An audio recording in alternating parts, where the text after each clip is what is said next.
Okay guys, I hope you can all hear me okay. I'm gonna guess that this waveform is telling me that you can.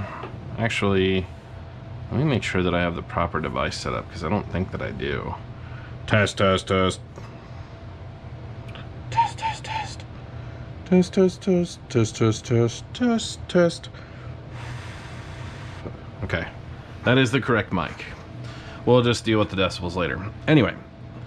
Hello everyone, welcome back. So tonight we've got another build, and I'm not just trying to turn this into a builds only channel, but this is actually a build, and this fell down. It was set up here all nice and neat, so it looked cool. This is a build that I did a previous video on for a PC part picker video. So up top you can see we've actually changed the biggest part, which is the 4070 Super. It turned out that the 4070 Super performs a little bit better than the 3080 that we originally had set for this build. Everything else is the same. We've still got our 12700K Intel processor. We still have our CoolerMaster N400, the B760P. We still have 32 gigs of RAM, 1000 watt power supply. Our Noctua cooler, this kind of plain Jane box here, this is just the DVD or Blu-ray writer, I should say. And then we got two crucial P3 drives. So without further ado, let's go ahead and just dig into getting this taken care of. So we're going to start by unboxing the motherboard here. And like I said, I had priced this build out previously. And if you want a link to that video, I'm gonna see if I can stick it up in the corner up here for you. Let's see, right there, up there. So upper left corner. Anyway, without further ado, let's dig in. So we've got our, okay, this is not as fancy of a motherboard as some that I've previously worked with. So the I/O shield has to be installed first. We'll take everything out that we'll need. So we actually won't need any SATA cables, so I'm gonna drop those back in the box. So we got our I/O shield here. We got our Wi-Fi antenna here. And we've got our M.2 slot screws in this little package, which you won't be able to see those too well, and the standoff for it. So anyway, I'll go ahead and close this. Actually, yeah, go ahead and close this up. Now, some of you might be asking, well, why did you choose a 12700K? It's actually like the most budget-friendly i7 that I could find right now, and it's because it's 2 years old. All the other ones are far more expensive, and I would have recommended an AMD for him to go that route, but this still does the trick on a reasonable budget and keeps him, you know, well cared for. So the first thing you got to do with these Intel boards actually have a cover for the socket, because the socket is where the pins are on these. So I'm not sure you're going to be able to see this too well unless I bend my head down. So I'm going to push the camera down just a hair so you can actually see the board out in front of me while I work on it. So what I'm going to do here first off is take this and lift it up. This is just the bracket that holds everything in place. And looks like this one opens from the top down, kind of this direction. And then we're gonna go ahead and open up this CPU. Got a sweet new knife that my mom got me.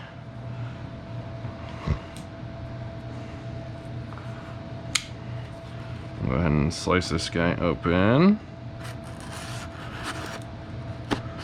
Okay.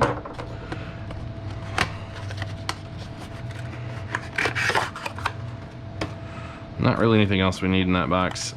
So the part that you have to be careful with when you're building on an Intel computer isn't the CPU itself, it's actually the motherboard. You don't want to stress too much on those pins that are on the board, because you can kind of see that the pins poke up there on the board. And then this is actually just flat and flush, and I'll show you that here in just a second. So you can kind of tell by looking at the CPU. I can just run my fingers over that, and I'm not going to do too much of it because I don't want to get a whole lot of debris on the CPU. But just basically, I'm just showing you that this is a nice flat surface. So, and then you take the CPU, and the holes are already keyed for this guy. So it won't drop in that way, but if you turn it around, the holes are keyed just like this. And there's a little gold triangle in the lower right hand corner of the CPU, but it fits in there just like that. Just like that, piece of cake. And you can tell it's correct just because there's no movement of it. So you take this cover and pull it back over the CPU, and as you push this down, this black cover will pop up because it's not needed anymore. All right, so that's it. That's the CPU, that's the Intel CPU installation. So because we have two M.2 drives, I'm gonna go ahead and get that part done now as well. And it occurs to me on this that things are gonna look a little weird and be a little bit different for you with this camera, and I apologize. Nothing's perfect, but I'll do the best I can.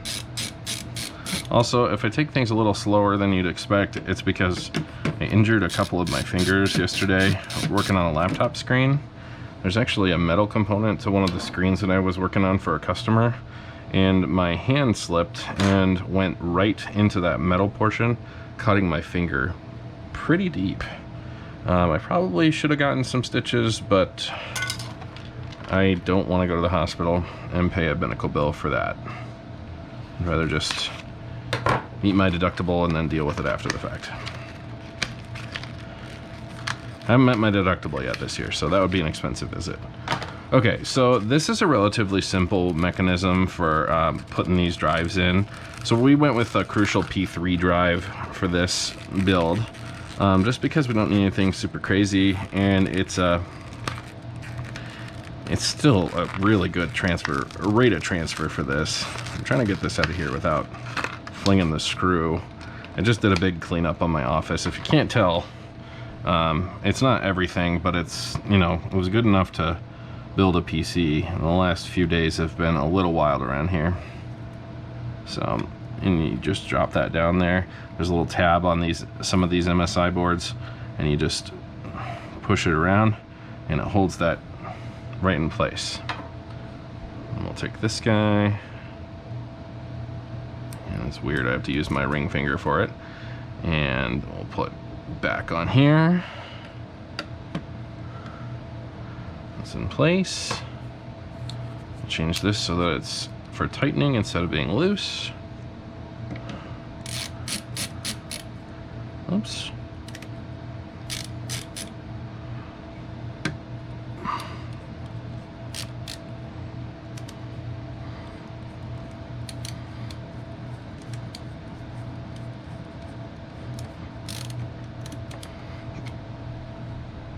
And we'll slide this front screw on here.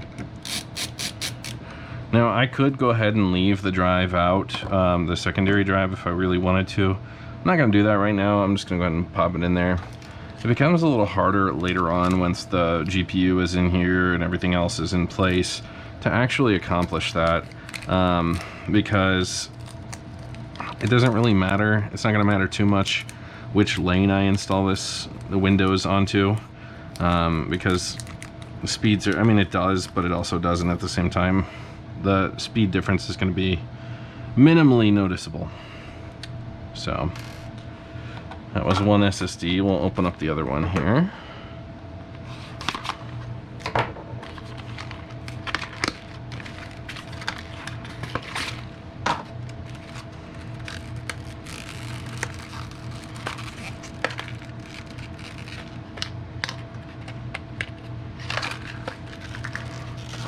Again, we're just gonna go ahead and put we're gonna sort of measure where this goes. I'm pretty sure that this goes right here. This is the standoff for it, so it's not bent back towards the board. And it's always a good idea to install this. A lot of people don't even know that the board comes with these. If you're a first-time builder, you wouldn't really know that. And MSI does it really nicely where they actually put a Phillips head in that standoff for you so it's easy to screw it in. And then we'll take our little Phillips head screw here, pop it onto the LTT screwdriver, and away we go. The secondary SSD is installed. So the next thing I'm going to install is the cooler, because the cooler is massive on this guy. We went with a Noctua NH-U112S, and this is the black version. Noctua stuff can be brown and white, and not a lot of people like the brown and white Noctua fans, so we're just going with kind of an all black build here. You know, not intentionally, but it's just what we have. So we'll open up this box here. We're gonna have to do some assembly of things because it's Noctua. So some of it's put together, some of it's not. Here's your cooler, and it looks like it's actually already put together for the most part. And if it's already set up with Intel bracketry, we might not have to worry about anything. I don't think it has any bracketry on it currently. And I say bracketry just because I think it's fun to say. So anyway, that's the box, nothing else in it. We'll take it and put it down here. So that is a very, very clean surface. I'm just trying to make sure there's no sticky on top of anything. And then it's just the metal surface, and it seems like it is. A little bit of a fingerprint on it, no big deal. No big deal. Okay, so this MSI board didn't come with an Intel bracket of any kind on the back, so this the bracket should be included here. There should be an AMD option as well as an Intel option. Okay. So inside here you can kind of see some of the hardware. This is for LGA 1700, 1200, and LGA 115X. This is an LGA 1700 board, so that's what we're going to end up using, is whatever's over here. We don't need anything on the AMD side. We should be good there. And then we'll just take all of this out of here. On this left-hand side.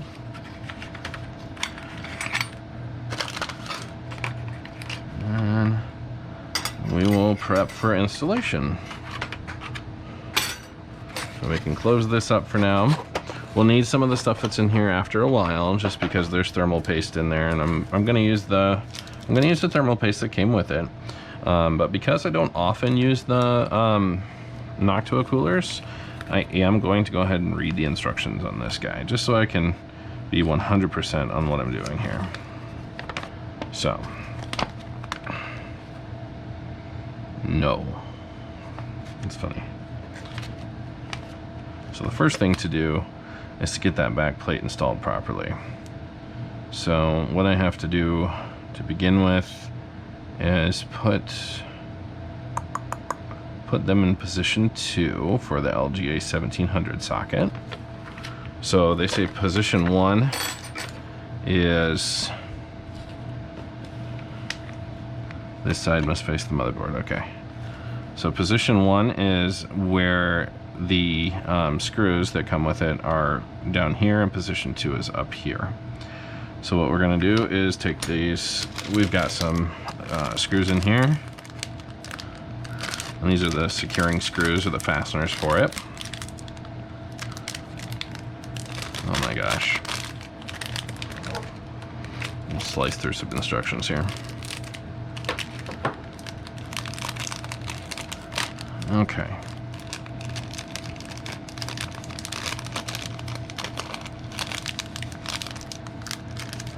Alrighty, so we want these positioned in position 2, so we put them in, and then we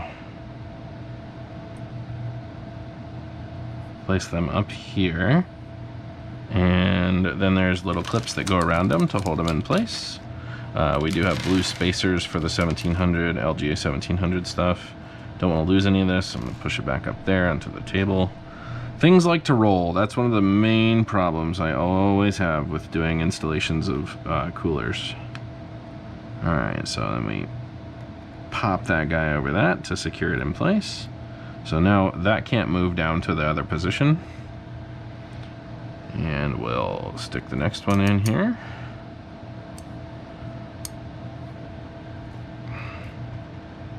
It is very fortunate that these Noctua coolers do come with instructions, because some of these things I think I'd be pretty lost on if I didn't know better. I mean, I'd figure it out eventually, but these little grabby doohickeys would be puzzling, I think.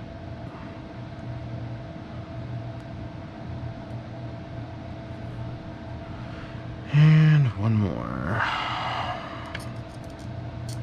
So you'll notice as I'm doing this that I'm positioning these as far away from the center as I can. That's that position 2 that the guide references right there. So keep it going here. Okay, so now that we've got this into position, basically all I need to do now is flip the board over and put this underneath. Should be it. I'm just gonna make sure that I've got everything the way I should have it to begin with. I think I do. Yep. So now I'm going to take the board, because it's on an anti-static surface. Well, sort of. Now it's in the air, but slide that bracket on the back side. So now that that's slid on the back side, then what I'm supposed to do is take these and put them in position 2 as well.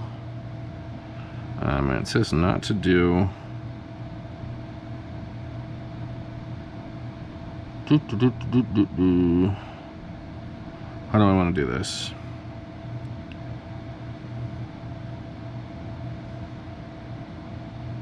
Because I want them to be the proper orientation. So let's take a look at the guide. I'm trying to anyway. So the plastic spacers go on first, and we have to use the blue ones because this is LGA 1700. I don't think they go on in any specific way. I think they just go on.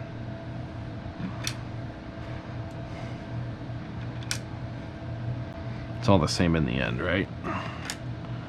Okay, and now we want.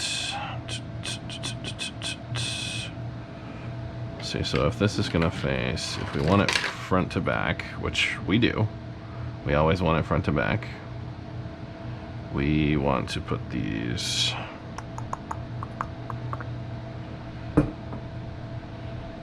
this direction. It says no right here. Make sure the correct hole position on both ends of the NMIB. Oh, okay. So basically not 3-in-1 and not 3-in-1. Make sure that we're set to the second position on both ends, which that is.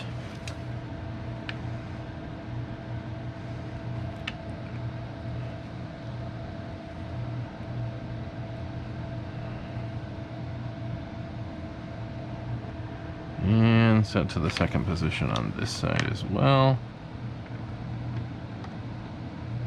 I don't think it'll let you set it on 2 and then any other position. I'm pretty sure 2 is just where it sits, if it sits there. Okay, so now we're supposed to have 4 little screw-on doohickeys, which I know that's a super technical term that you're probably really, really familiar with. And I believe that's what these guys here are. These are your screw-on doohickeys. So I'm gonna go ahead and open this up too.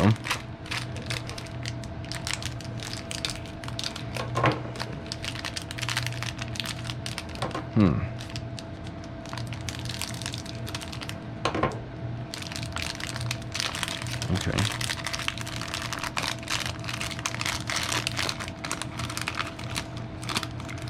I believe we just take these and we screw it into position. I'm just gonna go thumb tight at first here, or finger tight, not thumb tight. What am I saying?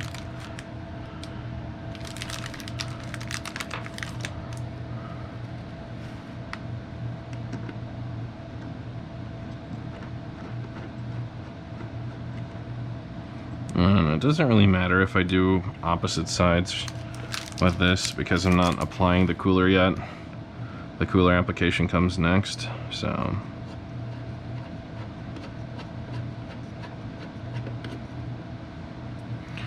This is a fairly straightforward install. They do make it really easy. Oh no! See, I dropped it. Can't be dropping it.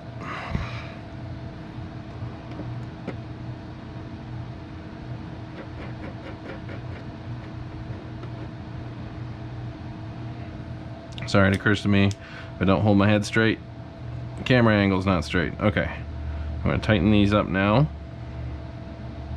right over top of those capacitors, so hopefully nothing ever happens with those.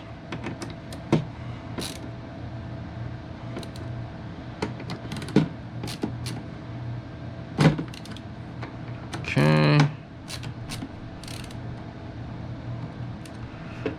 And seems like the next thing to do is going to be to apply our thermal paste. So, because we've got everything in there that we need, it probably tells us that we need to do applying the thermal paste for LGA 17. Oh, well, apply 5 small dots with 4 small dots in the diameter of the corners. I don't want to do that.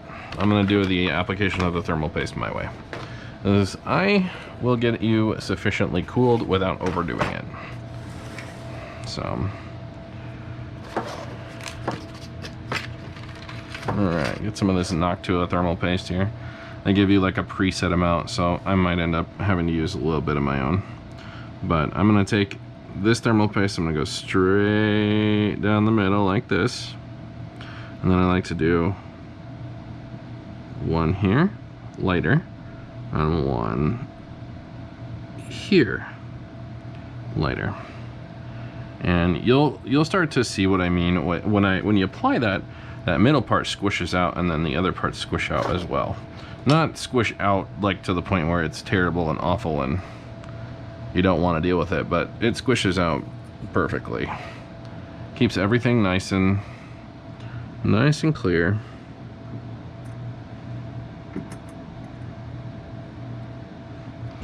So I do have to take the fan off, which is a little annoying,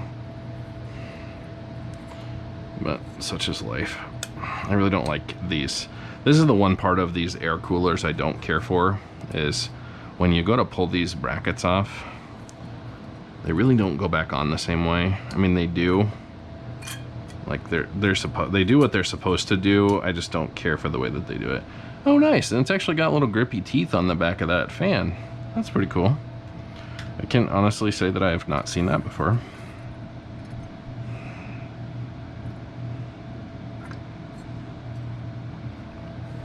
Okay, so I'm going to position the board this direction so I can actually get a good view of what's going on here.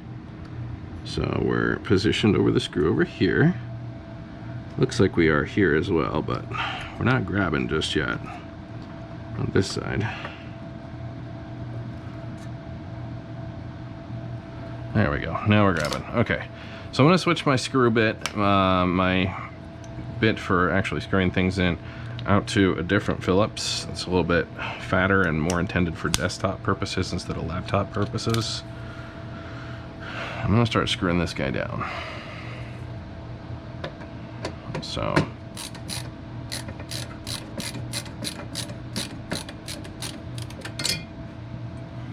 it should be grabbing pretty well.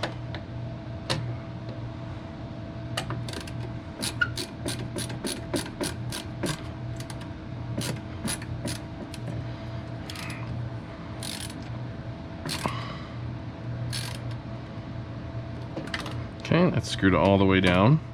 Normally I'd alternate, but this doesn't matter too much. The pressure's going to apply evenly in the end anyway. Now I'm definitely going to plug the fan in before we install this motherboard in the case, because oh man, it gets way harder to do so afterwards. So you can see now we've got our at least our heat sink is screwed on and nice and secure. So I'll take this and flip it around. And I'm going to try to get this fan back on in the same manner that it came off. And I guess Noctua didn't do too bad with this. It's actually going back in pretty easily.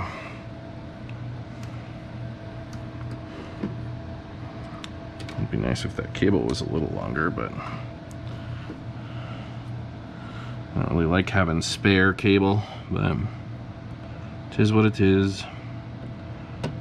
Okay, so that's done. Now all we have to do is install our memory, and the board is ready to install in the case. And then from that point, we just finish building the rest of the computer. Piece of cake, right? So slots 2 and 4 for memory, because that's the default configuration for MSI boards. Mentioned that before, and still true today.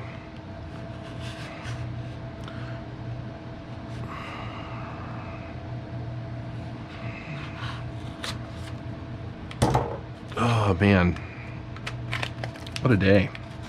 What a day. Alright, so we went with a pretty common good quality RAM. The Corsair Vengeance DDR4 LPX stuff. It's not a bad quality memory. It's kind of my go-to for budget builds too, because it's usually pretty price friendly in comparison to, it's a little more expensive than some, but still really fun and really good quality memory. So the memory's clicked in, the 2 SSDs are installed, the CPU's installed, and so is the cooler, and the cooler honestly looks great, so no complaints from me. Now it's time to actually get the case out, which is right there, and get everything going with the install in the case. So I'm going to do a little bit of tidying up here, get rid of some of this stuff.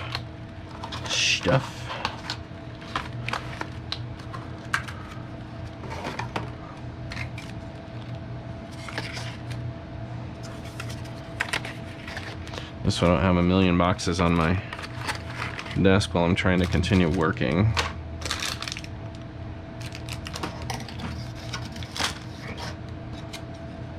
And this we are going to hold on to because it is the socket cover, so if the motherboard ever needs RMA'd, he's going to want that. So I'm keeping all the spare parts that I can for him, but the boxes and stuff we just don't need. Excessive.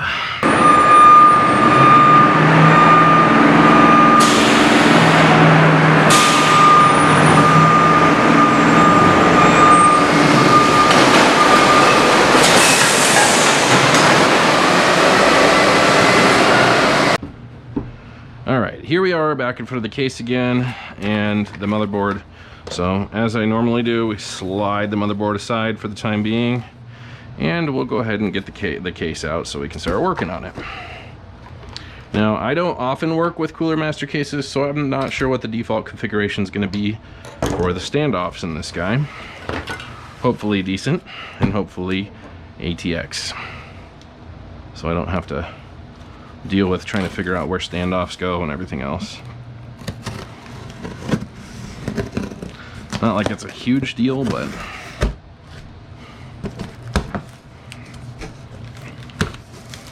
it can be a little annoying. So this case is more slender, but it has a spot for a DVD/Blu-ray drive in the front, which is primarily the reason that I chose it. I wanted the room, but I didn't want the mess. So, like, not everybody wants a massive PC case that doesn't fit properly in their room or their space. Not everybody wants a rainbow light up one either, so sometimes you gotta pull those handles out as they get in the way. Alrighty, so that's there. So we'll pull the bottom first. It's actually a fairly light case. It doesn't even feel.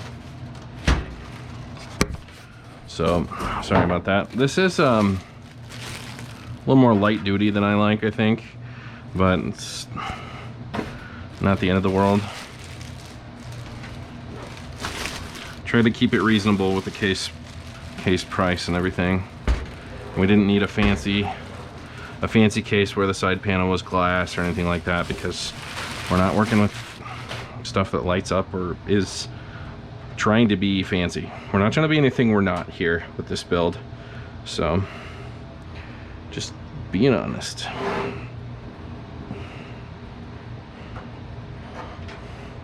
We could just call this the honest build. Yeah, I like that name. Okay. Well, all right. I don't like that there's not a power supply shroud, but again, it doesn't matter too much because we're not really dealing with that. So I'm also not sure where this dust filter goes, but we'll figure it out later. I don't even know if it does go anywhere. It looks just like the one that goes up top, but it could be for the front here. I don't know. It's just kind of a strange case to build in. I'm used to Corsair, and Corsair has everything stubbed out just as I would normally want it anyway. These guys didn't seem to, it doesn't seem like they put any standoffs in place. So, and of course we got a silica packet like we do with everything. Okay, so let's take a look. We've got micro ATX and ATX. A, B, C, D, E, F, J, K, L.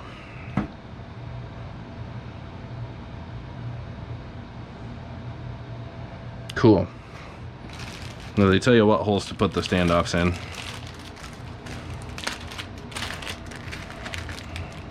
And they send you a giant bag of screws and zip ties and whatever the heck this doohickey is.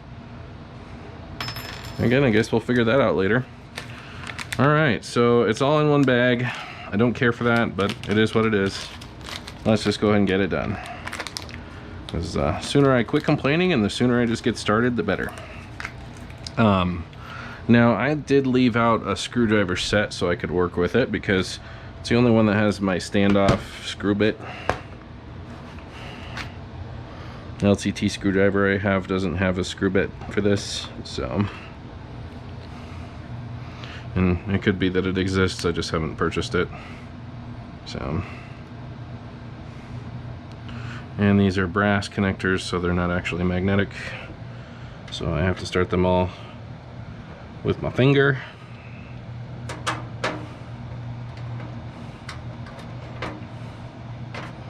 Okay.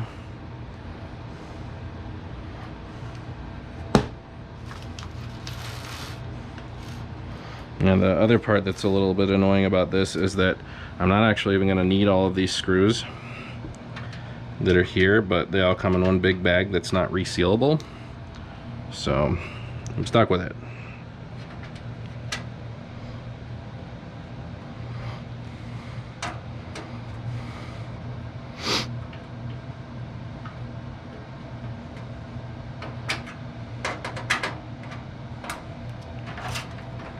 Push this out of the way here.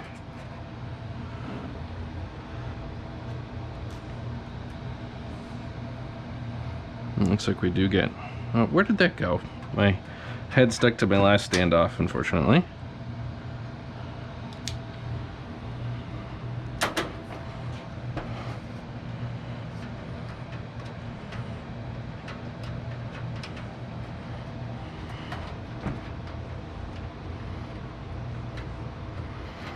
Man.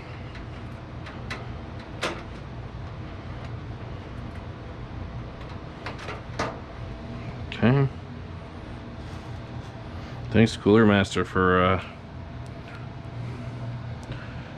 making extra work. Did you see they put a Molex connector on that fan? There's some things I'm going to show you guys here. Like I say, I'm not used to building in these CoolerMaster cases, so it may be par for the course for them. But it's not something I'm used to seeing. Different type of standoff, I suppose.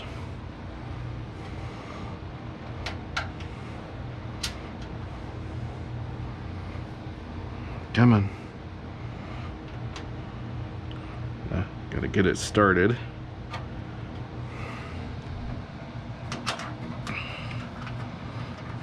Nice thing about this is pretty high vis for you guys.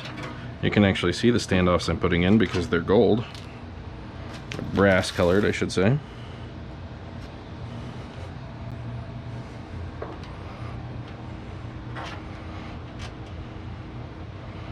Not gonna lie, my back is not doing so hot today, so standing here like this, bent over this computer case, not doing me any favors.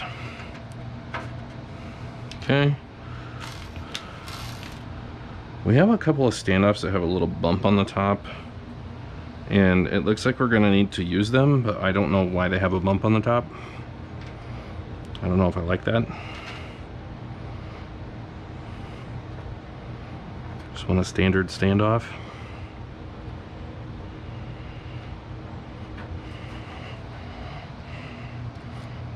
Come on. This screwdriver is just one of my Amazon finds, and it's seen better days, which is one of the reasons why I got the LTT screwdriver when I did, but also because the LTT screwdriver has a lot of what I use. So yeah, see, so if you look at the standoff really closely, you can see it's got the standoff here, but then it's also got a little bit of a notch up top. And like I said, I don't really understand what that's for, but the other ones don't have that. There's only 2 of them in here like that even have that. So hopefully that doesn't impact anything. If it does, I have standoffs that are a pretty standard size. They may even look just like this. I don't really know / remember. I keep extra PC parts all the time because I never want to deal with that. So it even looks like they give you a little socket that fits a Phillips head, so you can do these. That's cute. That's cute. Why don't you just give them a screwdriver too while you're at it?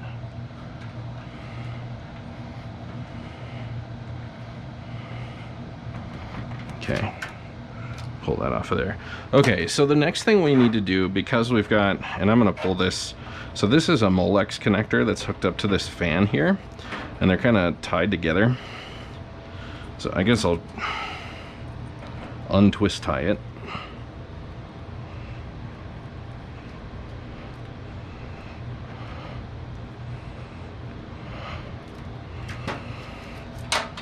But they put a Molex connector on it just in case you wanted to give the fan continuous power, which I don't. So I'm going to run that fan off of the motherboard header for system fan. But anyway, what we need to do to begin with here is actually take this guy and install it in the back of the case. Now typically all your sound connections and everything will be at the bottom. So this is the configuration in which it needs to go in. You can see 2 USB ports, and then we've got our old, what do you call that? I don't know. The old connector, the old PS2 connector for your mouse and keyboard. So in a perfect world, the fan cable wouldn't be in the way, and it would just slide right in for you.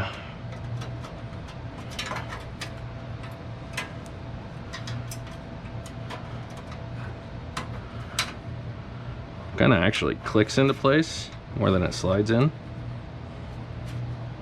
You should hear it click here in just a second. But I'm getting a little gun shy around the metal stuff here because of how I got cut yesterday. I'm gonna sit down for this part.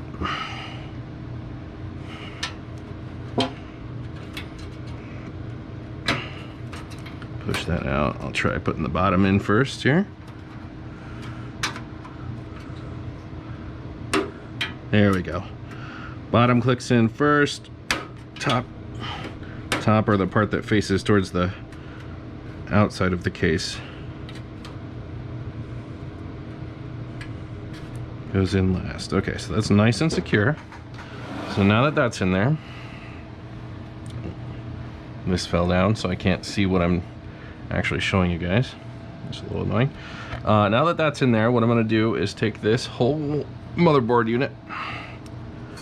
And we're gonna just slide her into position here. And I'm grabbing by the cooler because it's the most sturdy thing. And it shouldn't really have any impact on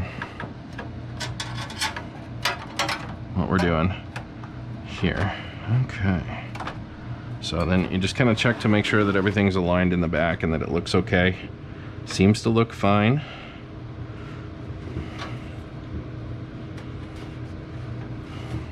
We might be a little off, but as we start to screw things in here, you'll notice that it kind of aligns itself too. There we go. So as long as you're aligned with the standoffs, you're usually not going to have a bad time. And there we go. So we are good on that. So now it's just a matter of me finding which screws they intend to be the board screws, because they give you a wide variety of screws here, but they don't actually, like, they don't separate it out by the type of screws. So we've got what looks to be power supply screws, at least what I typically see as power supply screws. There are tons of them. And these may be what they want you to use for your motherboard standoff. I really don't know. There's one here that looks like a board screw, but also looks like it could be a little small to be a board screw. The best way to test is just to try it out. Definitely not a board screw. Not unless it's cross-threading. Yeah, that's not a board screw. Not sure what that's supposed to be, but it is too fat and doesn't want to go down into the standoff easily, so not a board screw. So basically that leaves these flat ones, or these ones that look like they're power supply screws, to be the screws for the motherboard. Now CoolerMaster oftentimes uses the ones that look like power supply screws for the motherboard. So, and because my back is hurting, I'm just going to go ahead and sit here and screw this together. Well, this was a bit of a strange one. I got the this build. If you haven't watched the prior video, I'll give you some background here, and if you have, or if you haven't, also go watch it, you know, because, like, what's the point of watching this one if you haven't seen the other one?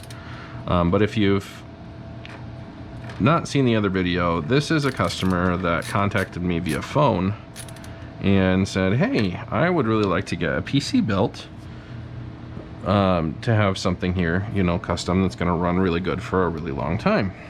And I said, well, sure, I'd be happy to help with that. And just tell me kind of what you're looking for, and we'll put it together. And so I created 2 PC part picker lists for him. One that had Intel hardware and one that had AMD hardware. Virtually everything was identical with the exception of the processor and the motherboard. Even the motherboard was as close as you could get to similar to this one. So essentially what I did is I built the same computer twice on PC part picker, and he asked, well, if it's the same price roughly, it's only off by $20 I think between the 2 builds, why don't we just go ahead and go with the Intel model? And I said, okay. So the hardware is a little bit more expensive for Intel stuff, so I went last gen AMD versus 2 gens ago for Intel as well. So it's really just a matter of getting things put together for him. And now I'm standing this up because I need to be able to get to the top ones, and it just makes it easier for me. So this is one of those cases where I can't access it too well with my LTT screwdriver like this, but if I got my shaft extender out, which I'm keeping this nifty little drawer here, normally I have a bunch of tools here on top of it. There we go. I also have Stubby there. You can see he's in the drawer right there. So anyway, I'm gonna put my shaft extender on so that I can reach the tight spaces here a little more easily. And that just buys me a little bit more leverage from back here, and just makes everything nicer. Okay, so let's see, how many screws do we actually have in this guy so far? We've got one. Oh, I forgot the bottom middle screw. We're gonna need that one. Bottom middle, right here. Now, because we have a DVD drive, we actually are going to need those SATA cables I left in the motherboard box. So I'm going to end up pulling one of those out at least, so we can hook up that Blu-ray drive for him.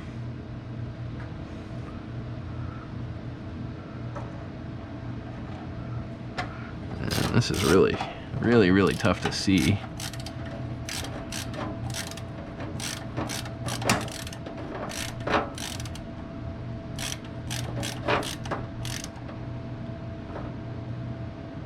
Inside here.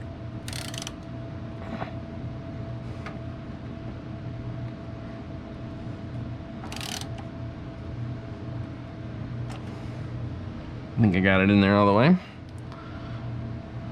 Okay. And last but not least, the final screw, which goes in over top of the cooler and is going to be a real big pain in the butt to get to. Oh man. Well, I don't know how I'm gonna do this one. Push it to that side, I guess. Actually, the cooling, there's like some sort of heat dissipation around the CPU on the motherboard itself, and it's preventing me from getting direct access to this with my screwdriver. So I'm not really sure how I'm supposed to do this at a direct angle.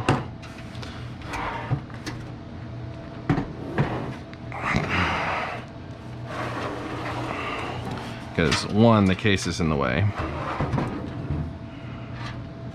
and two, the motherboard's in the way. But I don't want to leave a standoff screw just hanging about in the case here. So we're gonna have to try again. Just gonna come at it from another angle, and maybe we'll get it.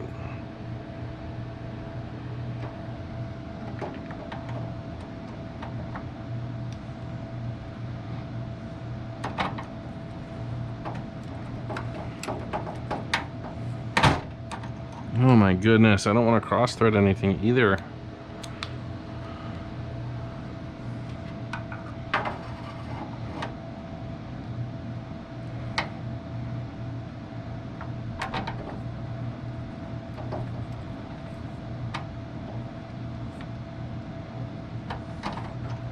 You know what? I'm gonna have to resort to my really old screwdriver set and see if I can find something that will actually hold it. A bit that's thick enough here to screw this guy in. I'll go with this one. We're gonna go with my skinny shaft screwdriver here, because this is one of those circumstances where the LTT screwdriver does fall short and can't, because the shaft bends at such an angle I can't get direct access. It's too chunky. This one looks like it might do the trick. It might. Boy, this one is a bear. The case doesn't want to allow it.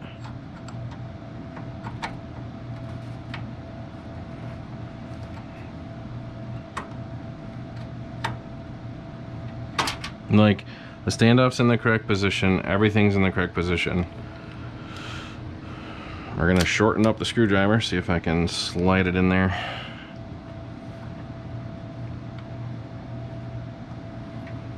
Behind the case, so I can at least get a little bit of a better angle on it.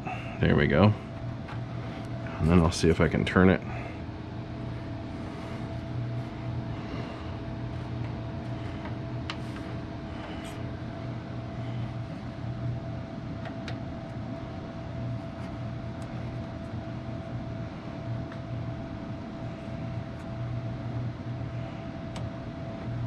Dude, come on. It doesn't even want to turn properly. So don't be afraid if you're working on a PC like this to turn things to a different angle so you can get a better view. That screw is probably not going to go in. And I hate to say that because I don't like leaving standoff screws unscrewed. But this one just tried to get lost inside the PC. And obviously that's not what we want.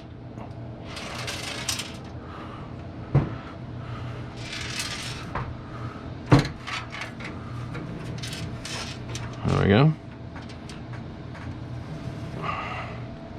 Boy, this is very complicated.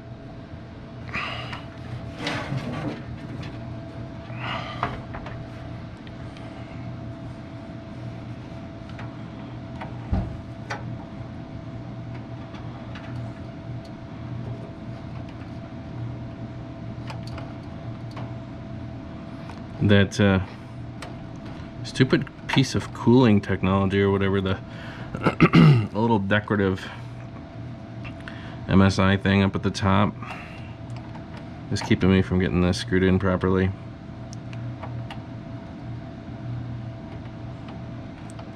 It doesn't even want to thread right, and I feel like that is pretty stupid.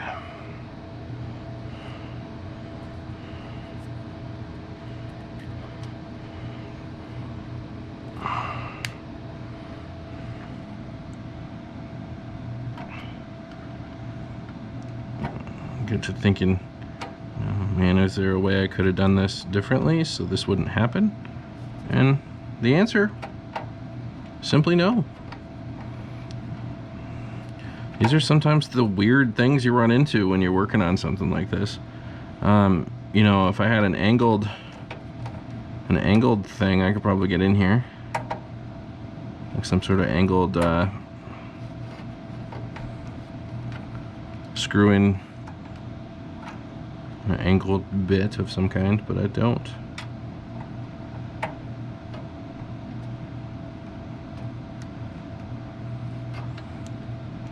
And I think if this doesn't go in with this screwdriver, no freaking way my hand's gonna fit in there.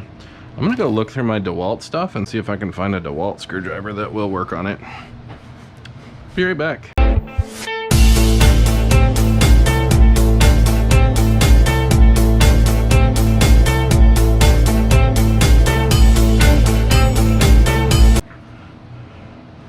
Okay, so we're back here with a screwdriver for my toolbox because nothing else is working, and I don't think this is gonna be any different, but it's worth a shot. This is just one of my DeWalt screwdrivers, but it might be the ticket. So far it doesn't seem like it is. I don't think I can get any more slender than a nice long DeWalt screwdriver like this, but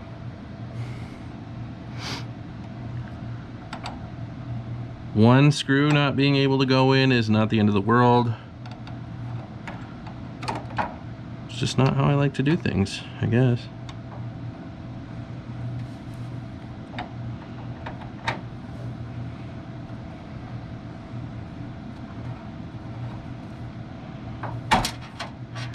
Yeah, it just refuses to go in. Really makes me wonder what kind of screwdriver would work to get this thing in there. To get the last screw and the last standoff. Like, the cooler's not in the way. At first it looked like it was, so I was complaining about it, but really, it's the case that's in the way. Because the case has this little lip here for the door to hang on to.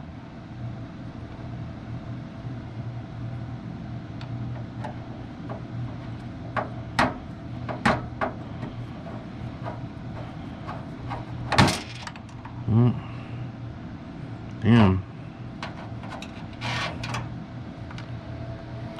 Well guys, this might just be the one piece of character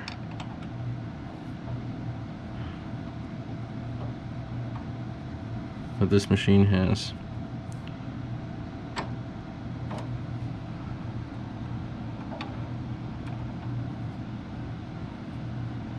I hate leaving it like this, but I don't know that I have much of a choice.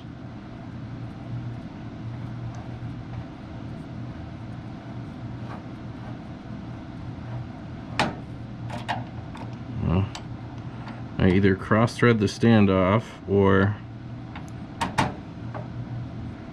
and then ruin the case for evermore, or I mess up the motherboard permanently. Neither of which I really want to do. Actually, I think I might have just gotten it.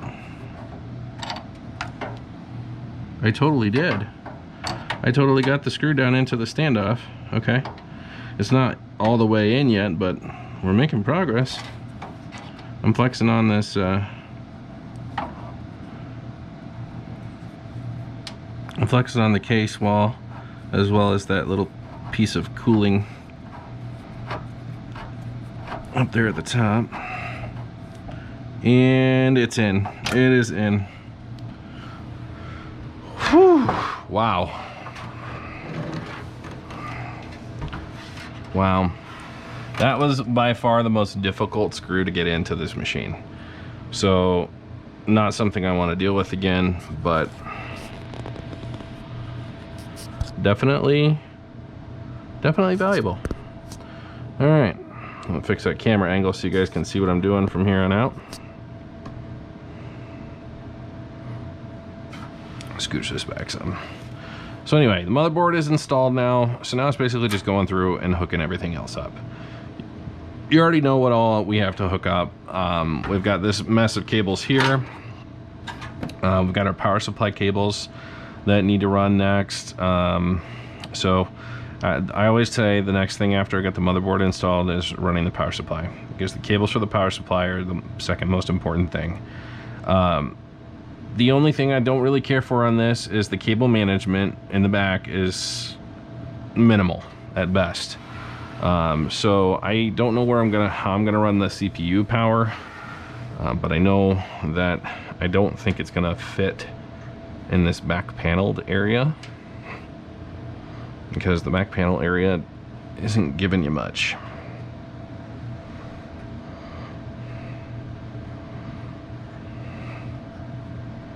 Man, the level of difficulty that was just to get that one silly piece in. Yeah, so see, it butts it. There's not even a way to feed it through here for that CPU power. That's so annoying. So CPU power is gonna have to run either up here or just straight across things in there, and I don't care for that, but whatever. It's kind of what you just got to go with the flow. You got to figure it out and just go with it. There's not much else to be said.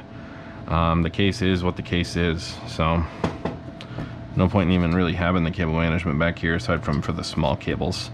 The power supply is just gonna basically hang out inside. So no, we've got an 8-pin plus a 4-pin, so we've got a total of 12 pins for that CPU power.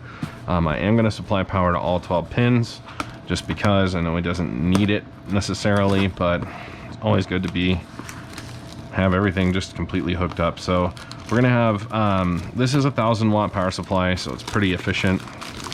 It's gonna handle everything that he wants to do now and in the future. And this is actually a platinum certified power supply. So this will be very good for him. Now let's go ahead and open this up. We got our power cable for the computer. I throw that in the box that the computer comes with, or that the case comes in, because it's just easier that way. We'll pull out the power supply itself. We don't need this stupid safety and compliance guide. Put these foam pieces back in here. And I always give my customer back all their stuff, just because they're gonna need it.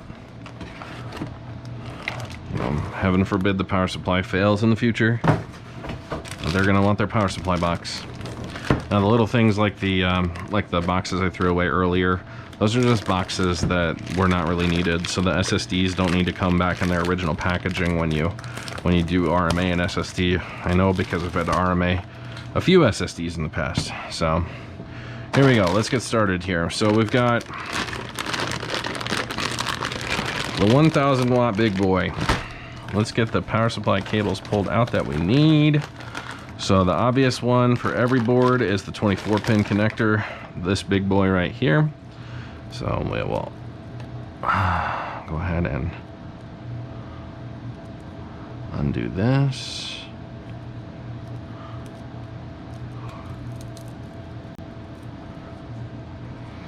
And plug it in where it belongs, right there.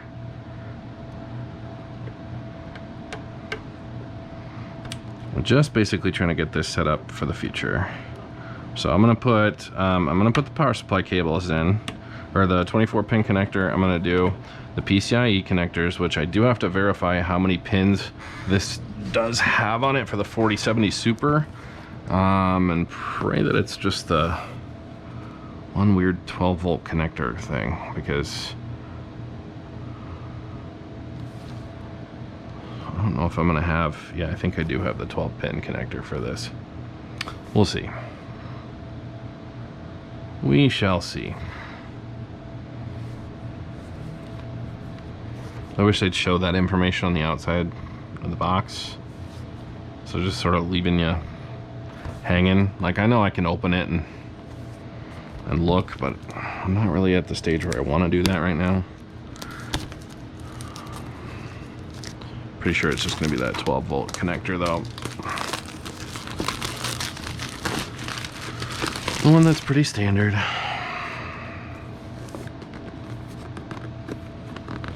Pull these tabs. The reason I'm doing this is because I have to pre-factor in what I'm gonna need in this case for the GPU. And these GPUs are big. Yeah, it's just that one 12 volt connector cable. Okay. So you'll see more of this later. Don't worry. Like, we got plenty of room in the case for it. We got plenty of everything. It's just not what we're working on at the moment. So I'm gonna set that back up there. So for that guy, we need this connector here. And now he is simply a newer type of PCIe connector. The newer GPUs like the 4070 Super and all of them have that type of connector. So this is, it goes from a couple on the power supply itself back to a single that plugs right into the power supply. So, and it looks like there might be a jumper wire that goes across them even, but we got that plugged in. Probably should have plugged that in on the bottom, but oh well, I don't really care that much. Okay, CPU power connection. This is, I think this is an original PCIe connector. Yeah, it is. Another original PCIe power connector. Is this CPU? Nope, that's more PCIe, I believe. Yep, I have so many PCIe connectors, it's crazy. Alright, CPU power, here we go. So we're gonna need to plug in 2 of the CPU power connectors.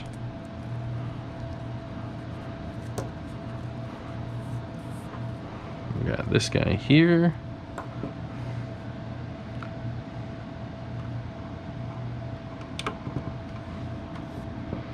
And another PCIe. Geez, there's like 4 or 5 PCIe connectors in here, and all I want is the CPU. There we go.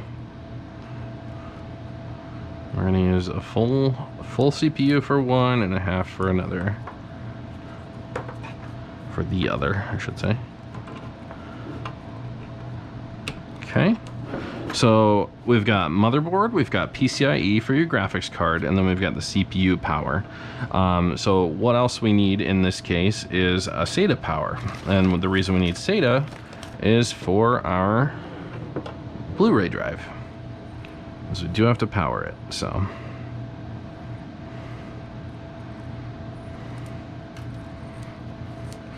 And I get these twist ties all over my freaking office, always.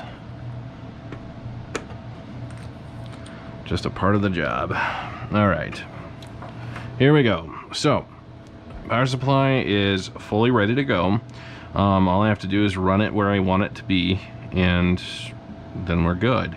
The thing is I'm gonna have to wire this in a pretty creative way, because I don't have the ability to run things through the back and then up through the top corner like I normally would in most cases. And when I say in most cases, I mean literally most other cases, like most other PC cases. So we'll go ahead and slide the power supply in here all the way to the back. We should have some screws that we can put in this guy. It should have come with the power supply itself. Didn't see the bag of screws for it. So let me check the box one more time. Oh yeah, here it is. Right here. Let's say 4 PSU on them, so.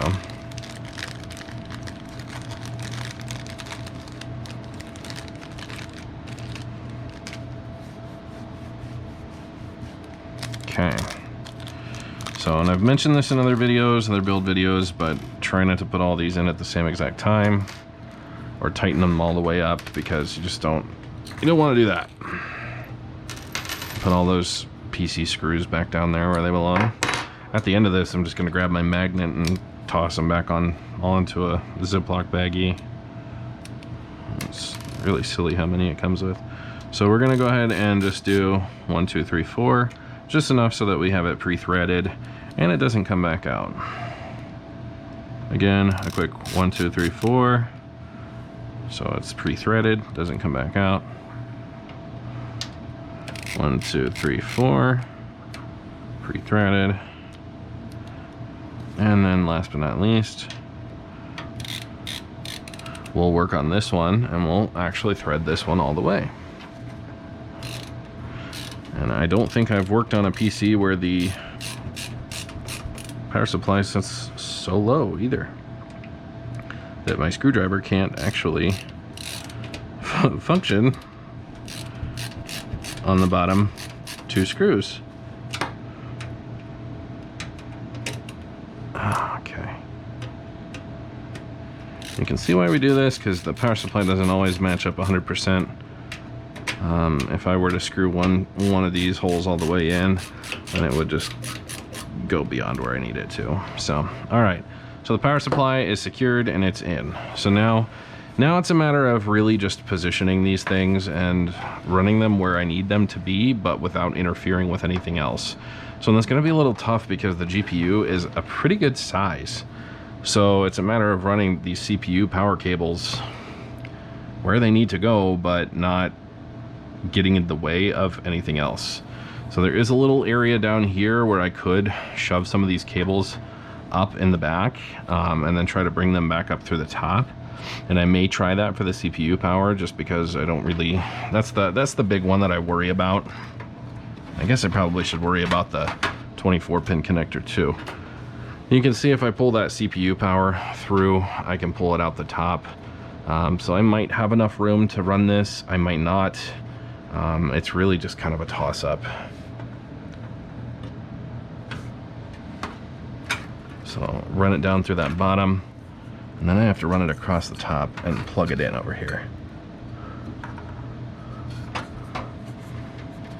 And I really think that this is where I'm going to have my challenge, but I could be wrong.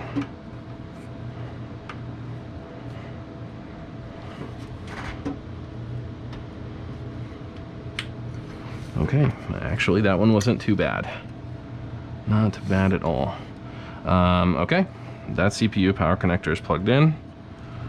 Let's do the other one. And now the other one, we're just splitting it because we've got the 2 4-pins here.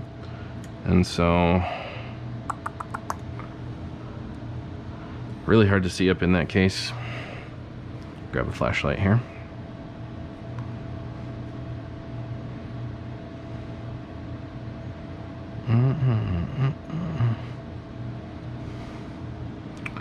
got square in that lower right corner. Okay. So again, running up the back.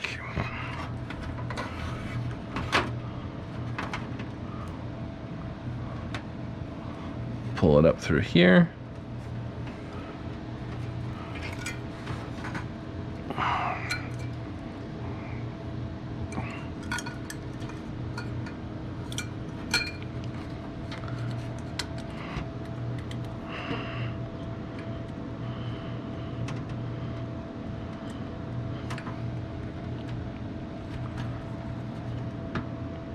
And I'm just doing this all by feel because I don't really have a good line of sight to anything within here, but I can kind of feel where that previous connector was clipped in at. And that one was very simple, very easy to put in. This one, not so much.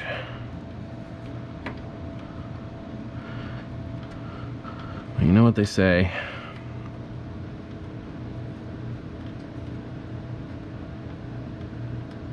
Save the best for last, right?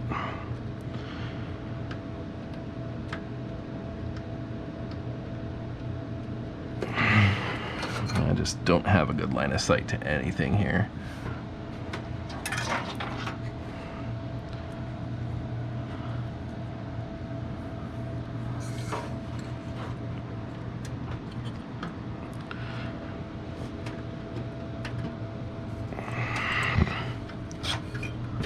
I also don't like these cases, not because they're not because they're bad or anything like that. Like I've said, you know, this is gonna work and it's gonna function beautifully for him, but thank goodness it's a closed up case, because these builds always end up looking pretty sloppy. The end result ends up looking pretty sloppy, even though it's because you don't have a place where you can put all the cables in the back and cable manage nicely, and you do the best you can with what you have. But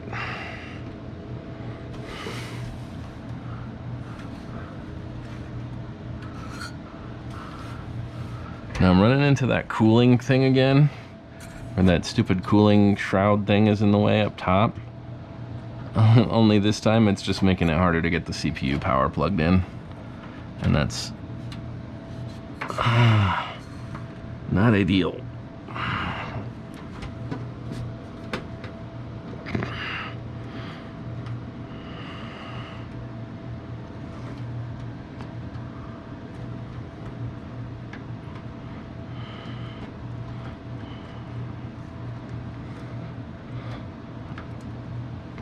Maybe there's no dust filter up top, but maybe I could take my flashlight and shine it down through the holes so I can actually see what I'm doing a little easier.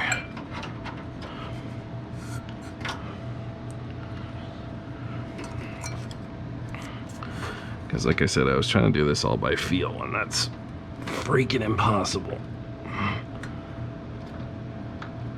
And as soon as I get some light in there, I think I might have it.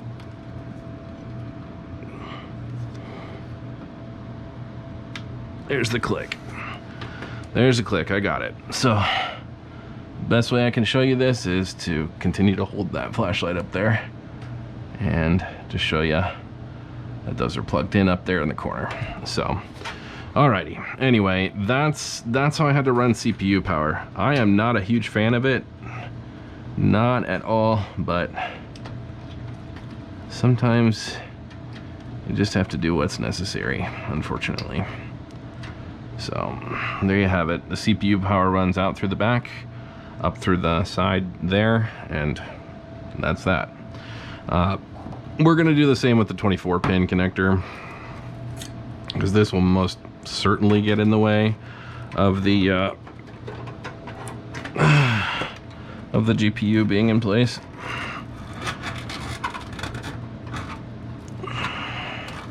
These cables are a little bit shorter, these 24-pin connectors are. So we might not be able to reach doing it this way though. We're gonna have to force feed some of this through there.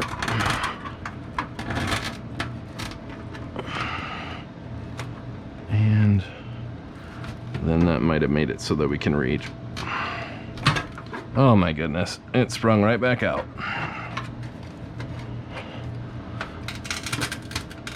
Okay. Boy, this is the stiffest power supply cable I've worked with in a while. These 24-pin connectors are usually fairly flexible, but towards the tip of this one, this is not going great. All right, plug that in there.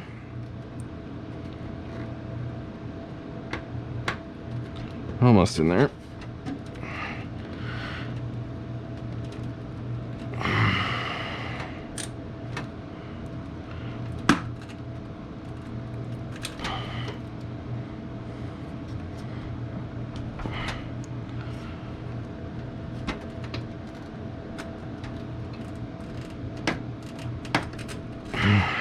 Okay, I think we're plugged in all the way. Not even. Okay.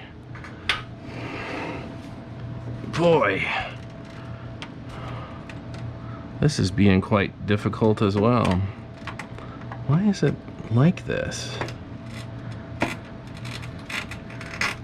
24-pin connectors are fairly standard. They don't differ a lot. This one is extra tough to put in. Very interesting. Okay. Well, it's in, so problem solved there. Last but not least, the other connector that will probably end up running through the back, just so we can actually get it in there, is the SATA connector, because it plugs in up here, and obviously a direct run like that would also interfere with the GPU, which we don't want to do. So we're gonna go ahead and probably start working on some of the smaller stuff here next, like plugging in the fans. I gotta get that drive installed, so I might as well do that while we're here. Let's see, how do I go about? You just pop out here? Is that how you work, or what? Is there a method to it?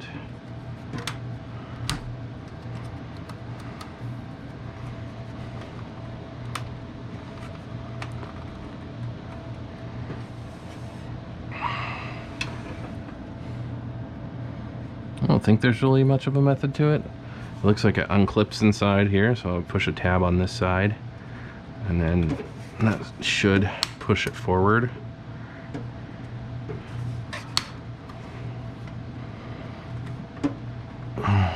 Come on.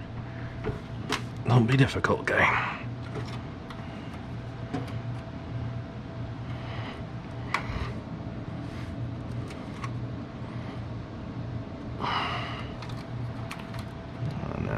Come on now. I've got you right where I want you. I just got to get you out of there. Everything is very, very, very difficult to see because this case doesn't have much of anything in terms of light exposure either. So, not even sure if you guys can see up in there, but there's a couple of tabs. There's one on this side and one over here that have to be pushed out in order for that piece to be able to even come forward. So, looks like each piece has a little bit of that mesh on it.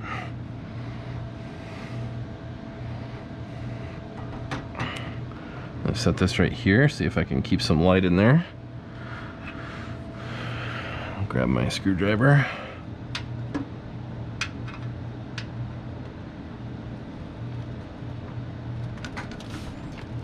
Push on the tab, which should dislodge it.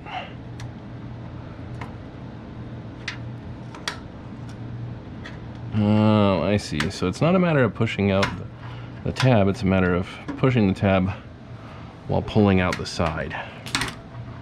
That's annoying. Because it's kind of impossible to do. Or maybe you just don't pull it out, maybe you push it in. Maybe that's the problem. Because it just pushed in with no issues for me, so. Maybe that's the key here, is pushing it in instead of pulling it out.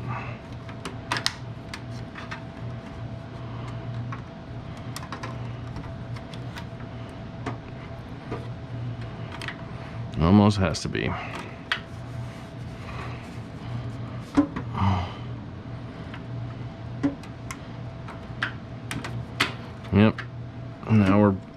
broken loose. Okay. How do we pull all the way out here? Because I'm just gonna bend. Okay. There it is. That's the annoying piece that was in there, where the DVD drive slash DVD Blu-ray burner needs to go. All right, so now that that's in place, we're gonna go ahead and undo this.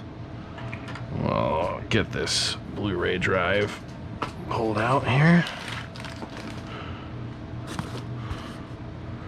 Not sure where I set my knife. Right there.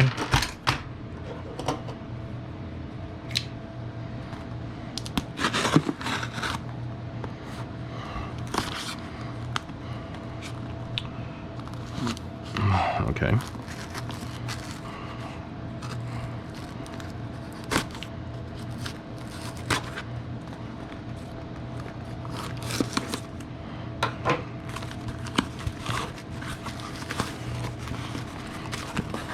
Here we go. Fairly straightforward item. It's an LG Blu-ray burner.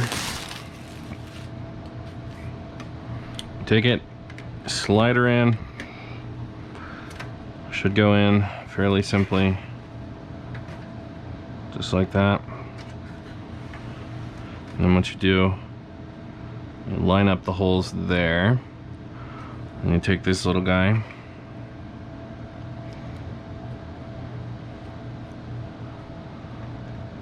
line up the holes there and there, push it in,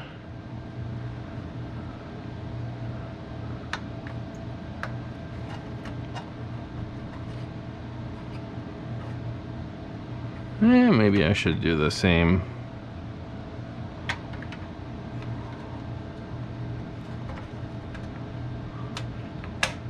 There we go. And then screw that into place, and then now that DVD drive isn't going anywhere. But you can see it's clearly mounted in there. It actually looks pretty good, so I'm not complaining. I love that tactile power switch though. That's wonderful. The reset switch is not exactly the best, but alrighty. So here's the SATA power. SATA power, I'm gonna route it again back through the back here. Like I mentioned, we need to route it through the back so that we can actually access the, so that the GPU has room. Now this is one that I'm a little concerned for, unless they magically get length on it, which it looks like I did.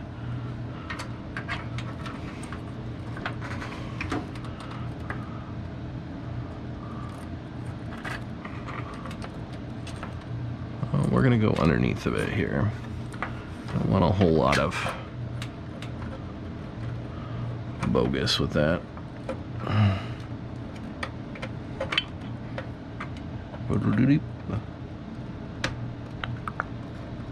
And then that's just a SATA cable plug-in, so it's, gosh, just like that to plug in. Straightforward. Okay, so that's plugged in. We're gonna run our SATA cable next out of the motherboard box here. You can see all this packaging and junk stacks up super quickly when you're working on something like this. And you know what? Most of the builds that I work on don't use the SATA cables, but the one time I put them back in the box, I actually need them. It looks like there's only one, so I actually need it. So we're gonna run this one in reverse here. Run it here. The angled part dips into the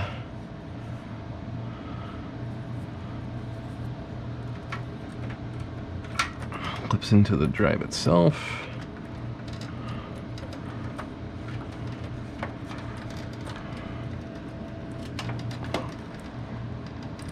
Sorry, I know you're not looking at much here, but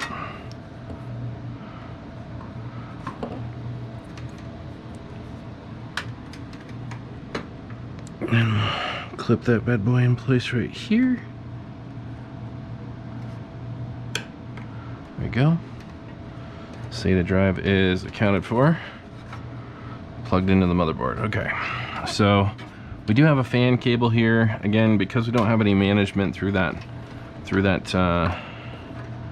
backside, I'm going to run this fan cable down here to one of the fan headers on the bottom. And the fan cables are nice because you can actually, and I am smart, but if I wanted to, I could shorten this fan cable up by giving this fan one turn, and then actually pulling the cable back into the corner and kind of just putting the GPU over top of it, because the GPU doesn't actually latch butt right up against the motherboard like that. It'll, you know, I mean, it does and it doesn't at the same time. There's still a little bit of a hole, probably about that big, behind it that allows for room for this cable. So what I'm going to do now is I am going to pull that fan and I'm going to flip it so I can shorten up that cable, and then things will run a little bit better for us. You know, do recall before it was set up as a Molex connector, and I undid that because I thought that was a really silly configuration.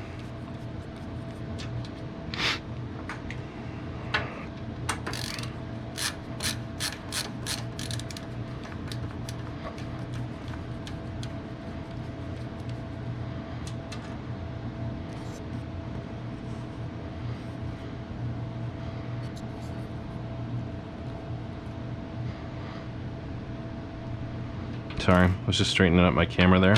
Noticing that everything I did here was at an angle, even though I'm sitting kind of straight. So I know I tend to tilt my head a little bit like this, you know, which you might not like, but.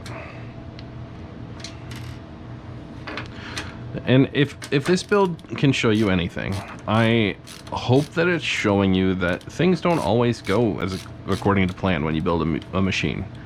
You know, like, it's never 100% perfect.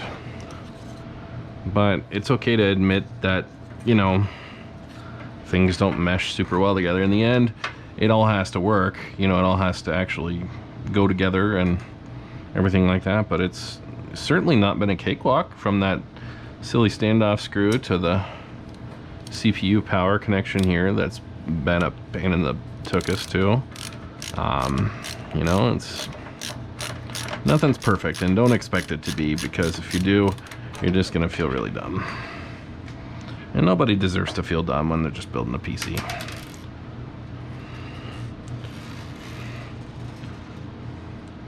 I've said it before and I'll say it again, if you're not having fun doing this, then you really shouldn't be doing it.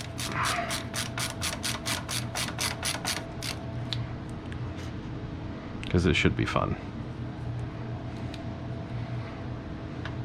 Fun and rewarding.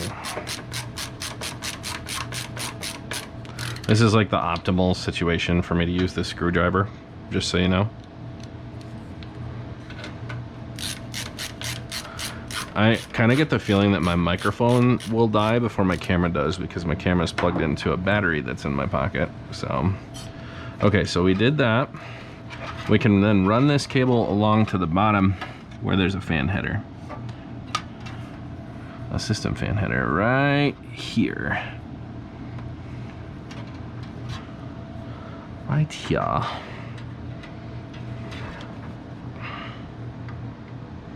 Okay, so plug in that system fan into that system fan header. And now that this cable's been shortened up here, it'll tuck nicely back into the corner behind the capacitors. It'll be out of the way. It won't interfere with the GPU at all. So it's not gonna be 100% perfect, just because nothing ever really is when it comes to doing these things, but it'll certainly be better than it was. Certainly, certainly. So we have some connectors that the board needs to connect up to, that are like your front panel connectors. So your USBs, your, you know, your speaker cable, like not your speaker, but your audio cables that are in front, everything like that. So let's go ahead and get those set up here. This is just a plain USB connector. All of these cables that came as part of the case, which are not this PCIe here, because that's for our It's these cables here that we're talking about. These can all be run behind, so it doesn't take up doesn't take up space inside the case. The only one that really can't is this USB 3.0 because it's massive. There's not a lot of places to put it, but we can kind of try to tuck it up under this side over here. But that'll plug right into the USB 3.2 header there. And again, it's really freaking dark inside this case, so it's kind of impossible to see where I'm plugging things in.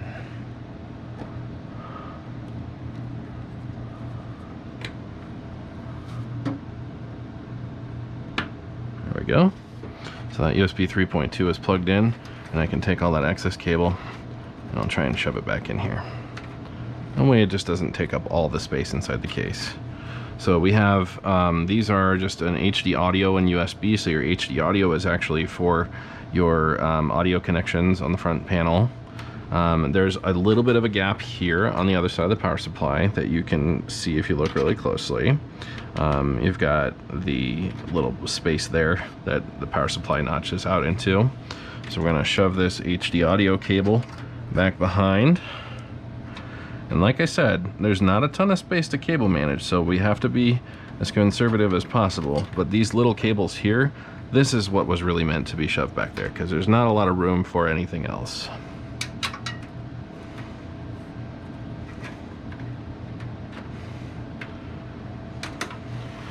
So because we have to do that with some amount of precision, we're going to go ahead and look back here and just slide it up through here.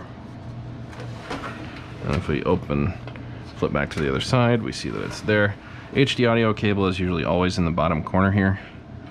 And usually if your HD audio text is facing towards the top of the case, you are good.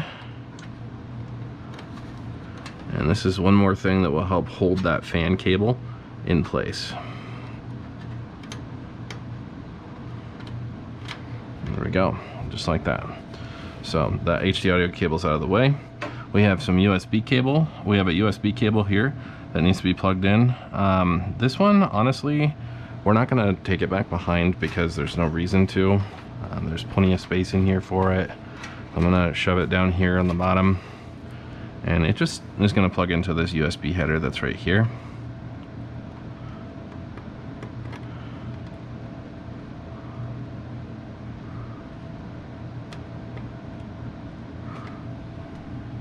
Okay, so we got that plugged in. Now we've got a few cables here. So we've got a reset switch, a power switch. We've got your hard drive plus and minus and your power LED plus and minus. So with the hard drive lights, you know, those are the ones I always tend to forget. Reset and power are the easiest ones for me because reset and power are the two that are towards the end if you look at the front panel connectors. So I always just I usually plug those in first. And you say reset and power. And I realize looking at this you have no idea what I'm doing because it's too dark. I'm sorry guys. It's just not all there with the lighting. So we've got the reset and the power switch there. Okay, and then I believe it is power LED plus and minus on top and hard drive LED plus and minus on the bottom.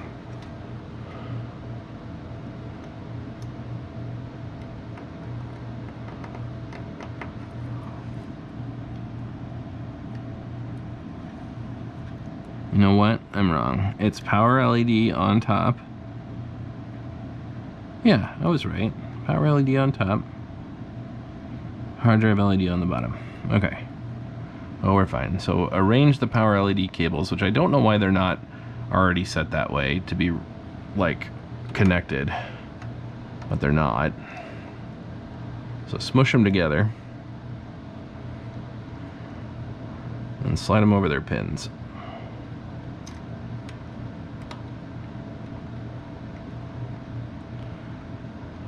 Actually, I find it really silly when front panel connectors are when the cables that come with it, like the power LED plus and minus, that when they're separated. I find that to be a little silly, but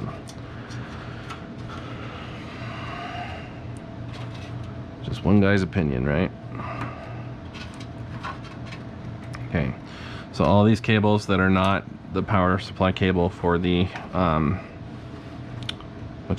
for the GPU can be managed by pulling back in here, pull all the excess back through here that you can.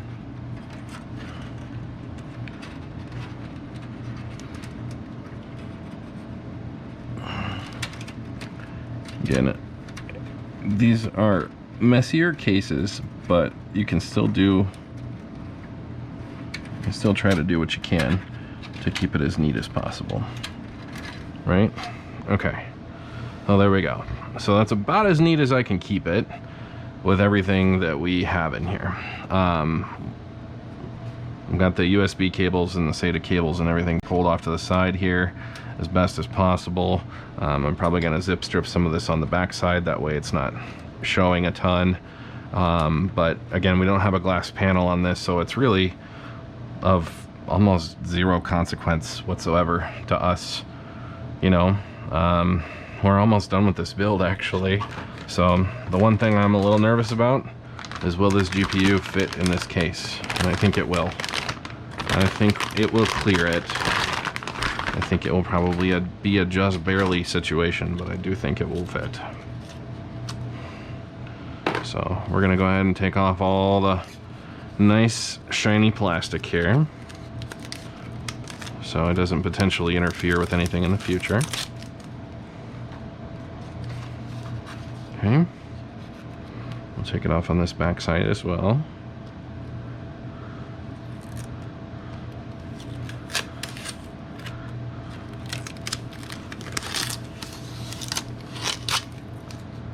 Alright, so this is actually not huge. I've seen some of these GPUs where they're just freaking massive, you know.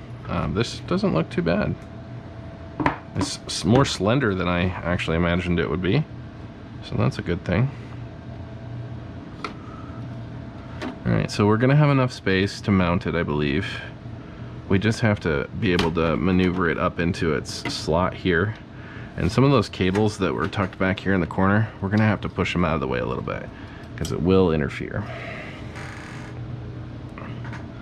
So we've got slot 2 and 3, I believe.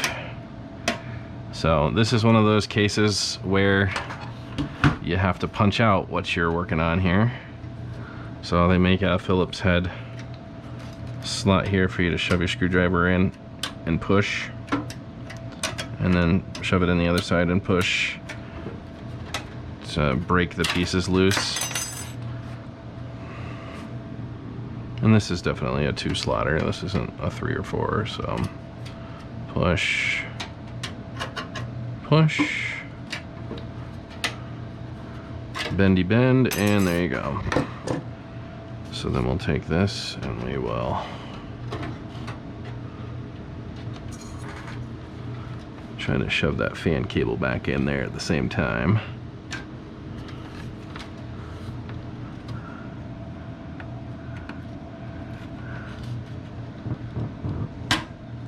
Okay, we've got the GPU in position. It's just a matter of getting it slotted now. And I think we're officially slotted. So, and this GPU is actually so light it doesn't even need an anti-sag bracket, which is amazing. Because I actually kind of figured with a 4070 Super we'd need that, but it looks like they've taken care of the problem for the most part with the beefiness of these. So I'm really quite pleased with that setup. And then we'll take this power supply cable, and we'll push her in there.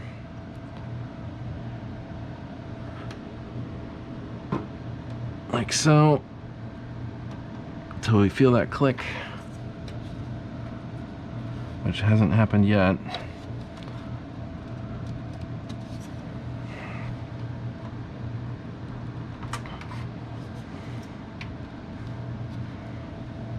We still haven't clicked in place yet, and I don't know what that's about.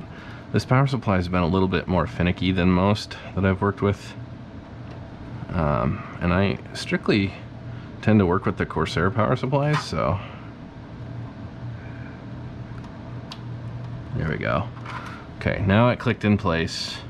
Now I feel pretty confident that we can use this safely and we'll have no problems with it. Okay, so now I just need to get this GPU screwed in place here. And I'm gonna guess that that's what these screws here were for, that were too fat for the motherboard, but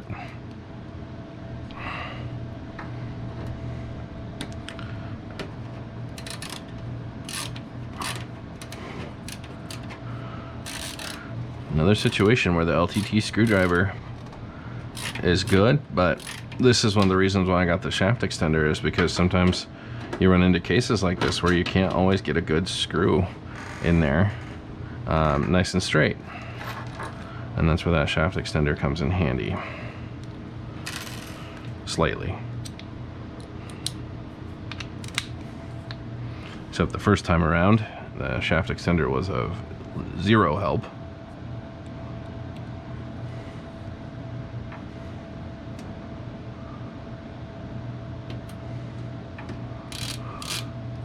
Okay.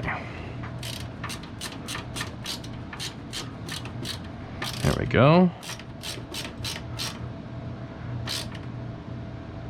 And we're in. I don't want to over tighten because this is one of those cases where you can strip out the hole very easily, because it's just a punch out case instead of a full, you know, like full slot case with high quality steel. So go ahead and point the light at this so you can actually see what we're looking at here. But this computer is built. So now I'm going to go through and do some cable management.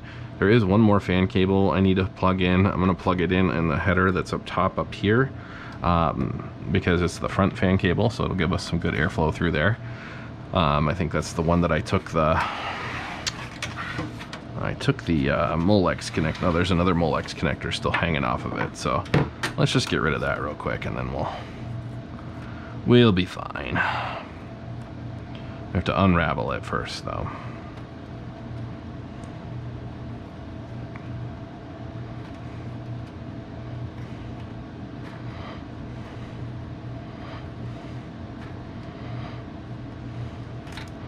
Okay, I'm glad that it's mostly fan cable, because didn't really want to deal with something that wasn't.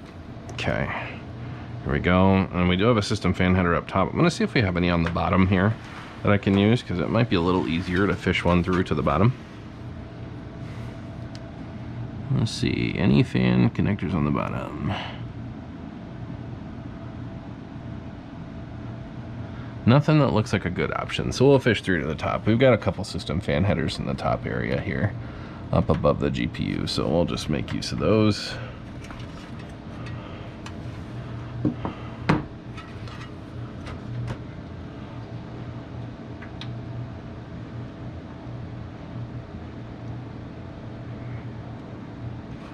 Slot that fan on there like it always was, and there we go. Okay, so this is about as clean as I can make this build, given what it has in it.